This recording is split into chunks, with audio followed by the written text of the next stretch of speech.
Hi friends, நான் Malini. Welcome to cook with Malini. இன்னைக்கு ரொம்பவே டேஸ்டி அண்ட் சாஃப்டான நைஸ் பத்ரி ரெசிபி தான் பார்க்க போறேங்க. கேரளா ஸ்பெஷல் நைஸ் பத்ரி ரொம்பவே சாஃப்டா செம்ம டேஸ்டா இருக்குங்க. துளி கூட எண்ணெய் சேர்க்க வேண்டியது கிடையாது. ரொம்பவே டேஸ்டா இருக்குங்க. ரொம்ப டேஸ்டாவும் இருக்கும். ரொம்ப ஈஸியாவும் ரெடி பண்ணிடலாம். இப்ப நைஸ் பத்ரிய எப்படி செய்யறதுன்னு பார்க்கலாங்க. பத்ரி செய்யறதுக்கு ஃபர்ஸ்ட் பாத்திரத்துல தண்ணி சூடுபடுத்திக்கலாங்க. அதுக்காக நான் இன்னைக்கு 3 கப் அளவு தண்ணி சேர்த்துக்கிறேன். நான் இந்த கப்ல அரிசி மாவையும் அளந்தெடுக்க போறேன். நான் வீட்ல அரைச்ச இடியாப்ப மாவு சேர்த்துக்கிறேன். நீங்க கடையில கிடைக்கிற பத்திரி மாவு யூஸ் பண்ணிக்கலாம், இல்லனா இன்ஸ்டன்ட் இடியாப்ப மாவு கூட யூஸ் பண்ணிக்கலாங்க.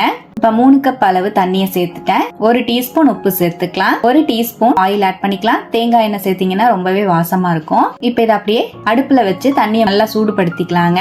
பாருங்க, தண்ணி நல்லா பாயில் ஆக ஸ்டார்ட் ஆயிடுச்சு. இந்த ஸ்டேஜ்ல நம்ம அரிசி மாவை ஆட் பண்ணிக்கலாம். இடியாப்ப மாவு 2 கப் அளவு இடியாப்ப மாவு சேர்த்துக்கலாங்க.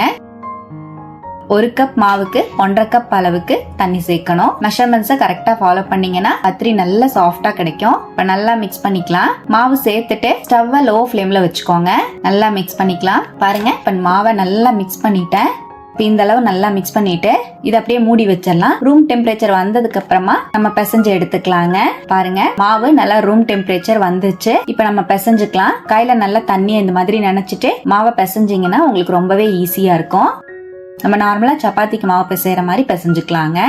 நான் இப்ப இந்த மாதிரி மாவை 2ஆ பிரிச்சுக்கிறேன். பிரிச்சுட்டு சின்ன சின்ன உருண்டையா நம்ம சப்பாத்திக்கெல்லாம் எப்படி பிரிப்போமோ அது போல பிரிச்சுக்கலாம். நான் சின்ன சைஸ்ல தான் பத்திரி ரெடி பண்ண போறேன். அதனால குட்டி குட்டி பால்ஸா பிரிச்சுக்கிறேன்.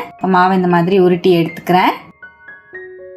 இப்ப நம்ம பிரிச்ச உருண்டைகள் எல்லாத்தையுமே அதே பாத்திரத்துல ஆட் பண்ணிட்டு மூடி வச்சிடலாம். நமக்கு மாவு காயாம இருக்கும். ஒரு உருண்டையை மட்டும் நான் வெளியே எடுத்துட்டேன். நம்ம நார்மலா சப்பாத்திக்கெல்லாம் எப்படி தேய்ப்போமோ அதே போல நல்லா உருட்டி இந்த மாதிரி மாவை கையால தட்டிட்டு அரிசி மாவை தூவி விட்டு தேய்ச்சி எடுத்துக்கலாங்க. ரொம்ப சன்னமாவும் இல்லாம ரொம்ப திக்காவும் இல்லாம சப்பாத்திக்கு போடுற மாதிரி கொஞ்சம் லேசாவே தேய்ச்சிக்கலாம். பாருங்க எவ்வளவு ஸ்மூத்தா நம்மளுக்கு தேய்க்கறதுக்கு வருதுன்னு. ரொம்பவே ஈஸியா இருக்குங்க. நான் இந்த மாதிரி ஃபுல்லாவே தேய்ச்சிட்டேன். நீட்டா ரவுண்டா இருக்கிறதுக்காக நான் இந்த மாதிரி ஒரு டிஃபன் பாக்ஸ் மூடி எடுத்திருக்கேன். இதை வச்சு மாவு கட் பண்ணிக்க போறேன். இது வீடியோக்காக தான் இந்த மாதிரி பண்ணிருக்கேங்க. நீங்க டைரக்டா நம்ம சப்பாத்திக்கு எப்படி தேய்ச்சி போடுவோமோ அது மாதிரியும் நீங்க போட்டுக்கலாம்.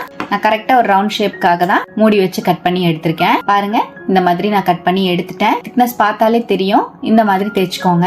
இப்போ ஒரு பிளேட்ல இதை அப்படியே எடுத்து வச்சிடலாம். பிளேட்ல லைட்டா அரிசி மாவு தூவிட்டு நம்ம தேய்ச்சி வச்சிருக்கிற பத்திரியை சேர்த்துக்கலாங்க. அப்பதான் நமக்கு ஒட்டாம ஈஸியா எடுக்கிறதுக்கு வரும். இதே போல மீதி இருந்த மாவுலயும் பத்திரி எல்லாத்தையுமே ரவுண்ட் ஷேப்க்கு தேய்ச்சி எடுத்து வச்சிட்டேன். பாருங்க, இப்ப எல்லா பத்திரியும் தேய்ச்சி எடுத்தாச்சு. இப்ப நம்ம மாவை சுட்டு எடுத்துக்கலாம். பத்திரி போடுறதுக்காக தோசைக்கல் சூடுபடுத்தி இருக்கேன். இப்ப நம்ம தேய்ச்சி வச்சிருக்கிற பத்திரியை சேர்த்துக்கலாம். சேர்த்துட்டு மீடியம் டு ஹை ஃப்ளேம்ல வச்சு திருப்பி விட்டு நம்ம வேக வச்சுக்கலாங்க. நம்ம சப்பாத்தி எப்படி சுட்டு எடுப்போமோ அதே போலதான். ஆனா துளி கூட ஆயில் சேர்க்க வேண்டியது இல்ல.